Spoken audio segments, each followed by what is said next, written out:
Hello दोस्तों, कैसे हैं आप सब लोग। तो दोस्तों, आज आप सबके लिए मैं एक बहुत ही इम्पॉर्टेंट टॉपिक लेके आ चुकी हूँ, क्लासिफिकेशन ऑफ कोस्ट। दोस्तों, ये टॉपिक आपको एग्ज़ाम में बहुत बार देखने को मिलेगा और इस क्वेश्चन को ना बहुत बार बोल्ड करके एग्ज़ाम में पूछा जाता है। जैसे कि कुछ साल पहले एक स्टेटमेंट पूछी गई थी, कोस्ट में be classify in a variety of ways according to their nature and the information needs to management. पूछा गया वही है, क्लासिफिकेशन ऑफ कोस्ट, बट इसको इस मैनर में इन्होंने घुमाया है कि आधे से ज़्यादा बच्चे इस क्वेश्चन में कंफ्यूज थे कि उनको इसमें क्या लिखना है। सो मैं हर वीडियो में आपको यही समझाने की कोशिश करती हूँ कि आपको क्वेश्चंस को समझना आना चाहिए, क्योंकि क्वेश्चंस जो आने वाले साल हैं जो अब चल रहे हैं, क्वेश्चन वही होता है, बस उसको थोड़ा इस तरीके से उसको घुमा देते हैं वो लोग कि बच्चे कन्फ्यूज़ हो जाते हैं कि ये तो इसका आंसर हो ही नहीं सकता, जबकि आंसर उसका वही होता है।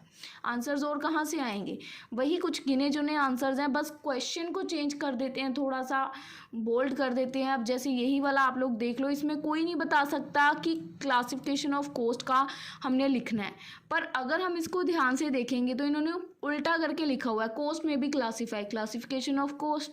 तो है वही चीज़, बस समझने का ओपन माइंडेड रहेंगे तभी हमें पता चलेगा।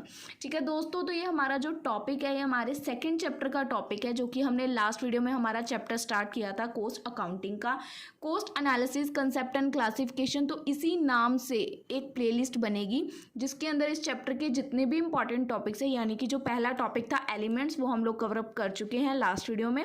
अब हम लोग इसका सेकेंड टॉपिक कवर कर रहे हैं।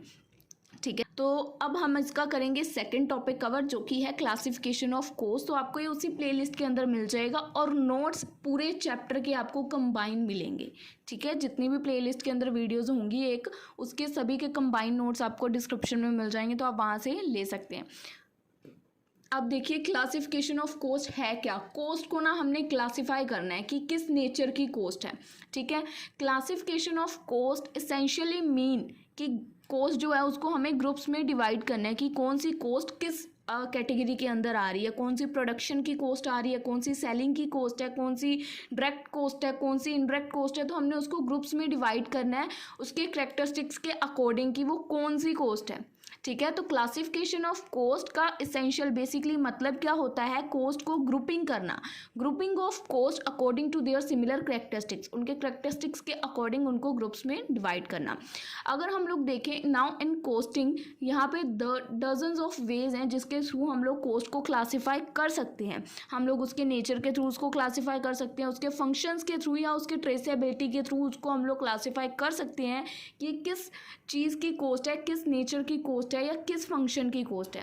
Hair we will focus in on 5, यहाँ पे ये 3 लिखी हुई है, नेचर, फंक्शंस एंड ट्रेसेबिलिटी। 3 तो यही होगी, टोटल 5 क्लासिफिकेशन के बारे में हम इस वीडियो में डिस्कस करेंगे। 3 तो ये हैं, 2 और हैं, वो आपको आगे जाके पता चल जाएंगी। सबसे पहली classification through nature, by nature हम लोग कोस्ट को क्लासिफाई करेंगे नेचर के थ्रू, जो हमें ऑटोमेटिकली पता चल जाएंगी। ये एक तरह से एनालिटिकल क्लासिफिकेशन होती है कोस्ट की, इसके अंदर हम लोगों को कुछ खास करना नहीं पड़ेगा। एनालिटिकल क्लासिफिकेशन होगी तो हम लोग इसको इसके नेचर के अकॉर्डिंग सिंपली डिवाइड कर देंगे। ठीक है, जैसे अगर कोई मटेरियल को लाने में सामान लगा तो वो हमारी मटेरियल कॉस्ट हो गई, लेबर को कोई सैलरी वगैरह पे किया, कुछ खर्चा किया तो वो लेबर कॉस्ट हो गई, और उसके अलावा कोई खर्चा हो तो वो हमारे एक्सपेंसेस हो गए। तो देखो, so basically there are 3 broad categories as per this classification, जिसमें हम लोग इसको नेम दे रहे हैं लेबर कोस्ट, मटेरियल कोस्ट और एक्सपेंसेस। 3 ही खर्चे होते हैं बेसिकली, जो मटेरियल को बनाने में, लाने में, उसको तैयार करने में लगी वो सारी मटेरियल कोस्ट, उसके बाद उसको बनाने में जो लेबर लगी वो लेबर कोस्ट। यहाँ पे लिखा हुआ आप लोग पढ़ भी सकते हो, इजी लिखा हुआ है, material cost are the cost of material we use in production of good. एक गुड को बनाने में जो भी प्रोडक्शन करने में सामान लगा वो हमारा मटेरियल। तो हम लोग इसको भी फर्दर डिवाइड कर सकते हैं, जैसे कि मटेरियल को डिवाइड कर सकते हैं raw material cost, spare parts को, कोस्ट ऑफ पैकेजिंग। तो ईजी लिखा हुआ है, आपको ईजिली समझ आ जाएगा। उसके बाद लेबर कोस्ट क्या हो गया, जो हमने सैलरी पे की, वेजेस पे करते हैं हम लोग अपने एम्प्लॉयज़ को, वो आ गया। उसके बाद बाकी के जो भी खर्चे हुए उस सामान को बनाने में, that all are other expenses. तो ये तो सिंपल है कि क्लासिफिकेशन थ्रू हम लोग नेचर कर रहे हैं, जो हमें समझ आ रहा है कि इस चीज़ का ये खर्चा हो सकता है, तो हमने इसको क्लासीफाई कर दिया मटेरियल, लेबर, एक्सपेंसेस। अब हमने इसको क्लासीफाई करना है इसके फंक्शंस के अकॉर्डिंग।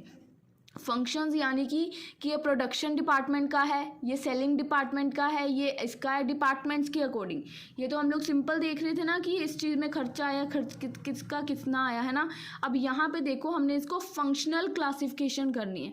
यहाँ पे हम लोग फंक्शंस के बेसिस पे देखेंगे कि किसके अंदर आएगा। सो द क्लासिफिकेशन इसके अंदर, इस पॉइंट के अंदर क्लासिफिकेशन जो है वो एक पैटर्न को फॉलो करेगी बेसिक मैनेजरियल एक्टिविटीज़ के। ठीक है, कंपनी के जो भी मैनेजरियल एक्टिविटीज़ का एक पैटर्न है उसको इसके अंदर फॉलो किया जाएगा। इसके अंदर हम लोग जो कोस्ट है उसको ग्रुपिंग करेंगे, किसके अकॉर्डिंग करेंगे, according to the broad divisions of functions. जैसे कि उसकी प्रोडक्शन में प्रोडक्शन की कोस्ट अलग से, एडमिनिस्ट्रेटिव और सेलिंग एक्सपेंसेस की अलग से। ठीक है, एडमिनिस्ट्रेशन और सेलिंग वाली अलग और प्रोडक्शन की अलग। देखो यहाँ पे किया हुआ प्रोडक्शन कोस्ट, जितनी भी कोस्ट एक्चुअल मैन्युफैक्चरिंग और कंस्ट्रक्शन करने में आई है that all are production cost. ठीक है, all the cost concern with actual manufacturing और कंस्ट्रक्शन ऑफ द गुड्स, वो सारी होगी हमारी प्रोडक्शन कोस्ट। अब जो हमारी एडमिनिस्ट्रेशन और सेलिंग कोस्ट है उसको हम लोगों ने यहाँ पे कमर्शियल कोस्ट के पॉइंट में ऐड किया है। देखो, total cost of the operation enterprise other than manufacturing cost. Manufacturing cost को छोड़ के, जो ये वाली मैन्युफैक्चरिंग थी ना प्रोडक्शन कोस्ट, इसको छोड़ के इसके अलावा अदर देन, ठीक है, जो भी कोस्ट है वो सारी हमारी कमर्शियल कोस्ट है। इसके अंदर कौन कौन सी कोस्ट इंक्लूड हो जाएंगी, administrative cost, selling cost and distribution cost, ये तीनों कोस्ट इसके अंदर इंक्लूड हो जाएंगी। सो ये हमारे फंक्शंस के, इसके ये फंक्शंस है प्रोडक्शन, एडमिनिस्ट्रेटिव एंड सेलिंग। तो इसके अंदर हम लोगों ने फंक्शंस के थ्रू इसको जो है क्लासीफाई किया। अब थर्ड है, हम लोग इसको क्लासीफाई करेंगे कोस्ट को bye ट्रेसएबिलिटी। This aspect one of the most important classification of cost into direct cost and indirect cost। ये जो हमारा क्लासिफिकेशन करने का ये जो पॉइंट है ये मोस्ट इम्पॉर्टेंट पॉइंट है, जिसके थ्रू हम लोग हमारी कोस्ट को क्लासीफाई कर सकते हैं डायरेक्ट कोस्ट में भी और इनडायरेक्ट कोस्ट में भी। ठीक है, इस कोस्ट के अंदर this classification is based on degree of transferability of final product of the firm. ये जो हमारी क्लासिफिकेशन इसके अंदर होगी वो इसकी डिग्री ऑफ ट्रेसेबिलिटी की, मतलब इसके फाइनल प्रोडक्ट को बनाने की कितनी कैपेबिलिटी है उसके बारे में हमें बताएगी, उसके बारे में हमें इन्फॉर्म करेगी। तो इसके अंदर हम लोग बेसिकली किसके बारे में देखेंगे कि डायरेक्ट कोस्ट और इनडायरेक्ट कोस्ट के थ्रू इसको हम लोग कोस्ट को क्लासीफाई करेंगे। सो डायरेक्ट कोस्ट कौन सी होती है, so these are the cost which are easily identify with the specific cost unit और कोस्ट सेंटर्स। तो वो होती हैं हमारी डायरेक्ट कोस्ट। डायरेक्ट कोस्ट में कौन सी कोस्ट आती है, अगर किसी मैन्युफैक्चर करने में कोई कोस्ट लगी है वो डायरेक्ट कोस्ट है, लेबर को कोई पे किया है वो कोस्ट है हमारी। ठीक है ना, तो सिंपल जो हमें दिख रही है, आइडेंटिफाई इजीली कर सकते हैं कि ये हमारी कोस्ट लगी है। और इनडायरेक्ट कोस्ट कौन सी है, दीज कोस्ट आर इंकर फॉर मैनी पर्पसेस। तो इसको हम लोग आइडेंटिफाई नहीं कर सकते कि ये पर्टिकुलर इसी के लिए लगी है कोस्ट। ठीक है, तो ये इनडायरेक्ट कोस्ट है। अब यहाँ पे हमने इसको ट्रेसेबिलिटी के अकॉर्डिंग देखा कि इसको ट्रेस किया कि ये सीधे सीधे कोस्ट लग रही है, ट्रेसेबिलिटी ये डायरेक्ट कोस्ट हो गई, ये ट्रेस नहीं हो पा रही तो ये इनडायरेक्ट कोस्ट है, इसको हम ट्रेस नहीं कर पा रहे। ठीक है, वो इनडायरेक्ट है। तो ट्रेस के अकॉर्डिंग आपको अब आइडिया लग जाएगा कि जहाँ पे हम लोग ट्रेस करना चाह रहे हैं वहाँ पे हम डायरेक्ट और इनडायरेक्ट देखेंगे। अब इसके बाद फोर्थ पॉइंट है, हम लोग इसको क्लासीफाई करेंगे इसकी नॉर्मेलिटी के अकॉर्डिंग। कोस्ट को क्लासीफाई करेंगे कि इसकी नॉर्मेलिटी क्या है। अब इसके अंदर ये जो क्लासिफिकेशन है ये डिटरमाइन करता है कोस्ट को, हमारी नॉर्मल कोस्ट और हमारी अब नॉर्मल कोस्ट। अब नॉर्मेलिटी आ गई, इसके अंदर हमारे पॉइंट्स क्या आएंगे, नॉर्मल कोस्ट और अब नॉर्मल कोस्ट। ठीक है, अब जो यहाँ पे हमारी जो नॉर्मल कोस्ट है वो हमारी कोस्ट कब अक्कर होती है, जो हमारा एक गिवन लेवल ऑफ आउटपुट है, जब उन्हीं सेम कंडीशंस पे वो पहुँच जाता है तब हमारी ये नॉर्मल कोस्ट जो हैं वो अक्कर होती हैं, हम लोग उसको अप्लाई करते हैं। अब जब हमारी नॉर्मल कोस्ट है, ठीक है, क्लासिफिकेशन ऑफ कोस्ट में हम लोग उसको क्लासीफाई कर रहे हैं उसकी नॉर्मेलिटी के बेसिस पे। अब उसमें उसकी नॉर्मल कोस्ट है, तो जो नॉर्मल कोस्ट हमारी लगती है, अब देखिए दोस्तों, जो हमारी नॉर्मल कोस्ट है ये हमारी कौन सी कोस्ट होती है, जो हमारी कोस्ट ऑफ प्रोडक्शन का पार्ट होती है, जिसमें हमारा प्रॉफिट एंड लॉस भी आता है। सिंपली प्रोडक्शन का जो कोस्ट हमारी पार्ट होती है वो होती है हमारी normal cost. These are the cost that the firm incur करती है जब हमारा नॉर्मल लेवल ऑफ आउटपुट जो है वो क्रिएट होता है। ठीक है, बट जो हमारी अब नॉर्मल कोस्ट है ये कोस्ट नॉर्मली इंकर नहीं की जाती, नॉर्मली यूज़ नहीं की जाती। These cost are not normally incur जब हमारा जो गिवन लेवल ऑफ आउटपुट है, ठीक है, उस कंडीशंस के ऑपोजिट ऊपर चला जाता है, तो उस केस में अब नॉर्मल कॉस्ट हमारी इंकर होती है, यानी कि तब अक्कर होती है हमारी। नॉर्मल कॉस्ट तो हमने जो सोचा उसी के अकॉर्डिंग चल रहे हैं, पर अब नॉर्मल कॉस्ट का खर्चा कभी कभी आता है, ये नॉर्मली नहीं देखा जाता कि हमें अब नॉर्मल कॉस्ट देखने को मिल रही है।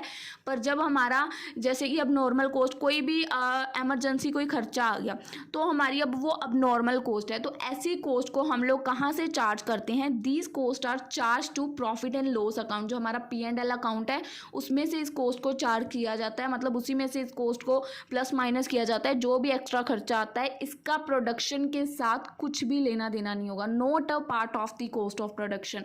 प्रोडक्शन के अकाउंट या अमाउंट के साथ इसमें कोई छेड़छाड़ नहीं होगी। जो भी प्रॉफिट या लॉस, अब नॉर्मल कॉस्ट अप गया डाउन गया, वो सब कुछ मैनेज होगा P&L अकाउंट से। ठीक है, तो ये बेसिकली हमारे 4 पॉइंट्स थे यहाँ पे जो हमने अभी डिस्कस किए। तो यही बेसिकली 4 पॉइंट्स यानी कि जो हमने देखे यहाँ पे, आपको मैं बताऊँ यहाँ पे हमारे क्या थे? नेचर, कॉस्ट को क्लासीफाई करना थ्रू नेचर, कॉस्ट को क्लासीफाई करना थ्रू उसके फंक्शंस, उसकी ट्रेसेबिलिटी और उसकी नॉर्मेलिटी। 4 पॉइंट्स किए हमने, और यही 4 पॉइंट्स क्लासिफिकेशन ऑफ कॉस्ट के अगर आप इसके अंदर लिखोगे तो आपको अच्छे खासे मार्क्स मिल जाएंगे। और मैंने पूरी कोशिश की है कि हर पॉइंट के अंदर जो सब पॉइंट्स हैं उनको मैं लिंक करके बताऊँ आपको। सो आई होप आपको ये वीडियो अच्छी लगी है। नेक्स्ट वीडियो में हम लोग इसका डिफरेंस लाने वाले हैं, सो आई होप आप लोग उसको भी वीडियो को अपना पूरा प्यार दोगे। वो भी वीडियो इसी प्लेलिस्ट में मैं आपको ऐड करके दूंगी। ये वाला डिफरेंस आएगा हमारा cost sheet versus production account. So दोस्तों अब हम लोग मिलेंगे आपसे अपनी अगली वीडियो में, तब तक के लिए गुड बाय।